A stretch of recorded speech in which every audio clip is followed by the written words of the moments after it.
भगवान तथागत गौतम बुद्ध कहते हैं, मन ही सब कुछ है। जैसा तुम सोचते हो वैसा ही तुम बन जाते हो। प्रिय साथियों, आज हम समय के उस मोती को छूने जा रहे हैं जो सहस्रों वर्ष पहले जन्मा, लेकिन आज भी उतना ही प्रासंगिक और जीवनदायी है। यह कहानी है शांति के दूत, करुणा के सागर और सत्य के खोजी भगवान गौतम बुद्ध की। बुद्ध हमें यह नहीं सिखाते कि हम आकाश की ओर देखकर मुक्ति खोजें। वे कहते हैं कि इस धरती पर, इस जीवन में, इसी सांस में हम वह सत्य पा सकते हैं जिसकी हमें तलाश है। उनकी वाणी सरल है, परंतु उसके भीतर छिपा अर्थ गहरा है। बुद्ध कहते हैं, जीवन दुखमय है और यह दुख हमारी तृष्णा से उपजता है। हम बार बार सोचते हैं, काश मेरे पास यह चीज होती, काश मेरा जीवन वैसा होता, और यही काश हमें अशांत करता है। बुद्ध समझाते हैं, जब तक हम अपनी इच्छाओं को नियंत्रित नहीं करते तब तक संतोष असंभव है। उन दिनों एक व्यक्ति बुद्ध के पास आया। उसका चेहरा उदासी से भरा हुआ था।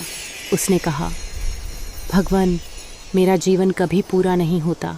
न धन से तृप्ति मिलती है, न रिश्तों से।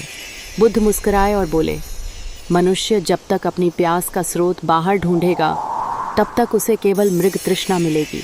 असली जल भीतर है, अपने ही अंतर में। बोधि प्राप्ति से पहले बुद्ध ने कठोर तपस्या की। वे केवल तिल तिल खाते, शरीर कमजोर हो गया। फिर उन्हें समझ आया, न भोग जीवन को पूर्ण करता है, न कठोर तपस्या। सत्य है संतुलन। इसीलिए उन्होंने मध्यम मार्ग को अपनाया, यानी न अति भोग न अति त्याग। जीवन वही है जिसमें संतुलन और संयम हो। बुद्ध का हृदय करुणा का प्रतीक था। उन्होंने कहा, करुणा से बड़ा धर्म कोई नहीं। उनकी करुणा केवल शब्दों में नहीं थी, वह उनके जीवन में हर क्षण झलकती थी। एक बार अंगुलीमाल, जो भीषण डाकू था और 100 से अधिक लोगों की हत्या कर चुका था, बुद्ध के सामने आ गया। लोग भयभीत होकर पीछे हट गए, लेकिन बुद्ध वहीं खड़े रहे।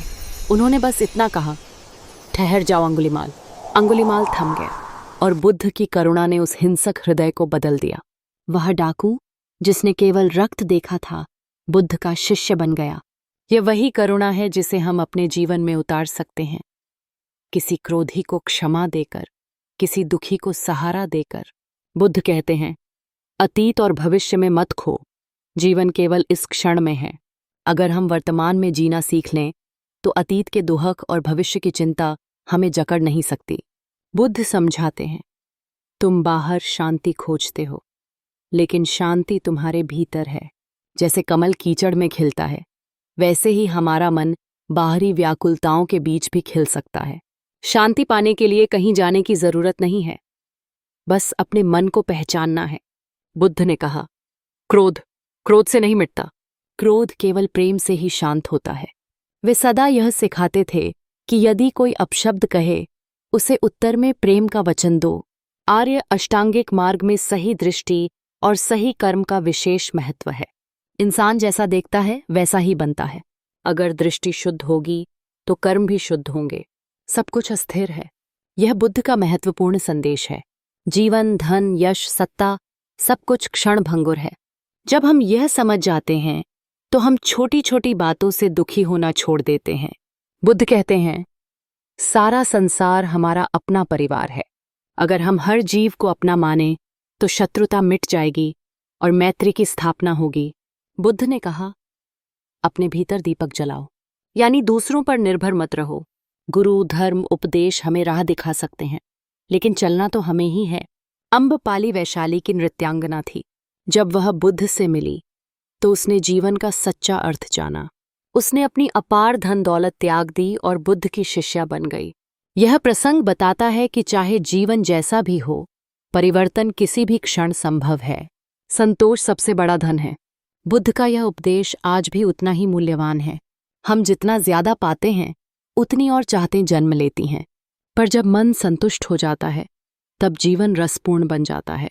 बुद्ध का जीवन अत्यंत सरल था, न कोई वैभव, न कोई प्रदर्शन। प्रिय मित्रों, बुद्ध का संदेश न तो केवल अतीत का है, न केवल इतिहास का, वह आज भी हमें राह दिखाता है। उनकी वाणी हमें बार बार याद दिलाती है, करुणा से जियो, संतुलन से जियो, वर्तमान में जियो, सत्य की खोज करो। अगर हम इन विचारों को अपने दैनिक जीवन का हिस्सा बना लें तो न हमारा मन व्याकुल रहेगा, न जीवन निरर्थक लगेगा। बुद्ध कहते थे, दुनिया में दीपक बनो। तो आइए हम सब अपने अपने जीवन में करुणा, शांति और प्रेम का दीपक जलाएं। यही है भगवान बुद्ध के वचनों का सार। सिर